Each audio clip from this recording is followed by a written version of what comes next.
There are a vast number of under-recognized women throughout the course of United States history, but perhaps none as impactful as women's rights and gender equality activist Alice Paul. Despite her lifetime's worth of equality-related accomplishments, those who do know her name often only recognize her for her vital role in gaining American women the right to vote. While she certainly deserves a great deal of credit for this milestone accomplishment, the following 54 years she spent fighting for gender equality are also not to be overlooked. Even after the major success of the 19th Amendment, she never relented in her efforts to achieve gender equality throughout the U.S. and the rest of the world. Though strides toward gender equality are still being made, an enormous amount of progress has been accomplished since the early 20th century, and much of this progress is owed to Alice Paul. Born in New Jersey in 1885, Alice Paul was indoctrinated with feminist values even as a very young child. Her parents were devout Quakers who raised Alice and her siblings with the Quaker belief that all people are equal, regardless of sex. So unlike many children in that time period, she was not taught that her gender made her inferior. Her mother was a member of NASA, or National American Women's Suffrage Association, and Alice began attending suffrage meetings as a young child. At age 20, she graduated from Swarthmore College at the top of her class and began doing social work. Working at a settlement house sparked her desire to solve social injustice problems that women constantly encountered. She continued her education in the U.S. and later in England, where she joined a militant suffrage group led by famous British suffragist Emmeline Pankhurst. Paul became serious about fighting for suffrage while in England, and began devoting her time and efforts to the cause through demonstrations led by the WSPU, Women's Social and Political Union. Her dedication to the cause is clearly seen in her continued arrest for protesting, and the 3 jail terms she served while in London. During her time in jail, she experienced harsh conditions and treatment, participating in hunger strikes and being brutally force-fed more than 50 times. Though these prison sentences and repeated force-feeding had long-term consequences on her health, she was not deterred from fighting for suffrage in every way she could. She moved back to the U.S. in 1910 and earned a Ph.D. with a dissertation about the history and importance of women's suffrage. Paul joined NASA and participated in rallies until she was allowed to chair the Congressional Committee.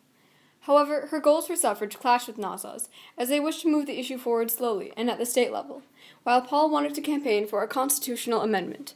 As tensions grew within NASA, she was forced to split from the organization, and she immediately formed her own suffrage organization, the National Women's Party, or the NWP. The goals of the NWP were simple. It was a single-platform party focused solely on the passage of the suffrage amendment.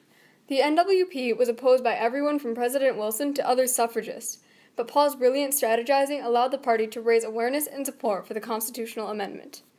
Paul's ability to raise funds and her keen economic thinking were valuable assets to the party. NWP members picketed in front of the White House using quotes from Wilson to support their cause, and continued to protest even when the U.S. entered World War I. There was widespread opposition to the wartime pickets, as many felt that suffrage was not nearly as important as winning the war. Paul, however, managed to use the war to her advantage. As Wilson's justification for entering the war was to spread democracy throughout the world, Paul argued that his logic was faulty when half of his own country did not have that freedom. Revealing Wilson's hypocrisy during the war actually helped to push the suffrage amendment more quickly. Nevertheless, protesters were jailed for the ridiculous charge of obstructing traffic. Paul joined the picket line unnecessarily and was arrested with her fellow suffragists, showing her investment in the cause. While in jail, she initiated more hunger strikes and was once again brutally force-fed. Paul's hunger strikes and constant protests by the NWP put significant pressure on Wilson and were key causes of his decision to support the suffrage amendment. As the war ended, the NWP continued to advocate for the suffrage amendment. After being passed by Congress, it went through ratification by the state legislatures and passed by a single vote, showing how divided the country still was on the issue. Without Paul's relentless campaigning and perseverance, the issue of suffrage would likely have taken a back seat, and the constitutional amendment would not have been passed until much later. The amendment was a huge victory for Paul, but she was nowhere near done advocating for women's rights. In 1920, women had the legal right to vote, but no significant political changes resulted, because nothing else had really changed. Most women simply voted the same way as their husbands, and social inequality was still heavily present. Now, this is the point where Alice Paul's legacy ends in the minds of many people. However, Paul dedicated the next 54 years of her life to fighting for gender equality, until she was physically unable to do so. Social change doesn't just happen overnight. It takes people like Alice Paul to initiate that change, which she did in a myriad of ways. In 1923, she began writing another constitutional amendment, the Equal Rights Amendment, which quickly became a huge source of controversy. As the years went on, her efforts to increase gender equality were not limited to the U.S. She traveled to Europe and South America and founded the World Women's Party, or WWP, in Switzerland in 1938. With the WWP, she was able to work with the League of Nations to include gender equality in the United Nations Charter and a Commission on the Status of Women. Her work with the WWP helped make gender equality a worldwide issue and increased support of women's rights in the U.S. and throughout the world. When she moved back to the U.S., the ERA was added to both the Democratic and Republican Party platforms in the 1940s. The ERA was even dubbed the Alice Paul Amendment in 1943, as she was such a crucial part of the movement for equal rights under the law, regardless of sex. She continued working for equal rights in other ways as the amendment was being considered. She worked to get a sex discrimination clause added to the Civil Rights Act in 1964, which was an important achievement for her goal of reaching equality under the law. As Paul entered her 80s, she continued to advocate for equal rights and the ERA, with the same focus and determination she had always maintained. Paul once quoted a favorite saying of her mother's, "When you put your hand to the plow, you can't put it down until you get to the end of the row."